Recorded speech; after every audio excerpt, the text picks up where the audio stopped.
ಈ ನಿಮ್ಮ ಶುಕ್ರದಶ news update channel ನಲ್ಲಿ ಮೂಡಿಬರುವ ಎಲ್ಲಾ ವಿಡಿಯೋ ಸುದ್ದಿಗಳನ್ನು ವೀಕ್ಷಣೆ ಮಾಡಲು ತಪ್ಪದೇ ಸಬ್ಸ್ಕ್ರೈಬ್ ಮಾಡಿ.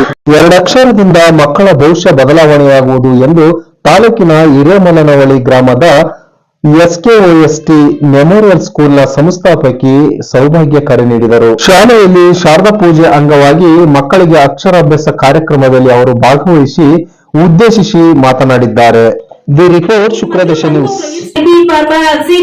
ಹೆಂಗೆ ನಾವು ಟೀಚರ್ಸ್ ನಿರಂತರವಾಗಿ ಹೇಳ್ತೀವೋ ಆ ರೀತಿ ಮಗು ಹೇಳ್ತು ಅಂದ್ರೆ ಅದ್ರ ಸಾಧನೆ ಅಂತಿರತ್ತಾನೆ, ಒಪ್ಕೊಳ್ಳೇಬೇಕಲ್ವಾ ಮಗುನ ಸಾಧನೆನ.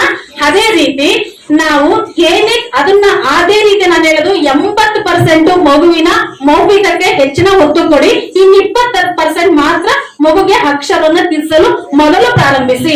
ನೀ ಸುಮ್ನೆ ನಾವೇನೋ ಕೆಲಸ, ನಂದೇನೋ ಧಾರಾವಾಹಿ ನೋಡ್ತಿದ್ದೀನಿ, ನಂದೇನೋ ಕೆಲಸ, ನಾನೇನೋ ಅಡ್ಗ ಮಾಡ್ತೀನಿ, ನೀ ಫಸ್ಟ್ ತಿದ್ದು ಕುತ್ಕೊಂಡು ನಿಮ್ ಮ್ಯಾಮ್ ಏನಾಗಿದೆ ಬೇಡ, ಈ ಕೆಲಸ ಆಗೋಕಿಲ್ಲ. ನೀವು ಫಸ್ಟ್ ಅರ್ಧ ಗಂಟೆ ಕೂರ್ರಿ, ಅರ್ಧನೇ ಗಂಟೆ ನಿಮ್ಮ ಸಮಯವನ್ನ ಮಕ್ಕಳಿಗಾಗಿ ಅರ್ಧ ಗಂಟೆ ಮೀಸಲಿಡಿ. ಫಸ್ಟ್ ತಿದ್ದಿಸಿ, ಮಗುನ ಕೈ ಹಿಡ್ಕೊಂಡು ತಿದ್ದಿಸಿ, ಆಮೇಲೆ ಚೆನ್ನಾಗಿ ಮಗು ಜೊತೆ ಮಾತಾಡಿ, ಇಲ್ಲದೆಲ್ಲ ಕೇಳಿ. ಫಸ್ಟ್ ಏನ್ ಹೇಳ್ಕೊಟ್ರು, ಏನು ಯಾವ ರೈಮ್ಸ್ ಹೇಳ್ಕೊಟ್ರು, ಆಗ ಮಗು ತನ್ನ ಬೇರೆ ಎಲ್ಲರನ್ನೂ ಬಿಡ್ತಾರೆ, ತನ್ನ ತಾಯಿಯಲ್ಲೇ ಪ್ರತಿ ಒಂದು ನನ್ನ ಮನ್ಸಲ್ಲಿ ಏನಿತ್ತು, ಏನ್ ಕಲಿತೆ, ಏನು ಪ್ರತಿ ಒಂದನ್ನು ಹೇಳ್ತತೆ. ಹಾಗೆ ಹೇಳಿದ ತಕ್ಷಣ ನಾಳೆ ಇವತ್ತು ಇಷ್ಟೊಂದೆಲ್ಲ ಕಲ್ತ್ಕೊಂಡಿದ್ಯಲ್ಲ, ನಾಳೆ ಇನ್ನೂ ಕಲಿಯಂತೆ, ಇನ್ನೂ ಹೊಸದನ್ನ ಏನೋ ಮ್ಯಾಮ್ ಹೇಳ್ತಿಕೊಡ್ತಿದ್ದಾರೆ, ನಾಳೆ ಇನ್ನೂ ಕಲಿಯಂತೆ ಅಂತ ಹೇಳಿ ನಿಮ್ಮ ಹೊಸ ಇನ್ನೊಂದು ದಿನ ಇರುತ್ತಲ್ಲ, ಮಾರನೇ ದಿನ ಮಗು ಶಾಲೆಗೆ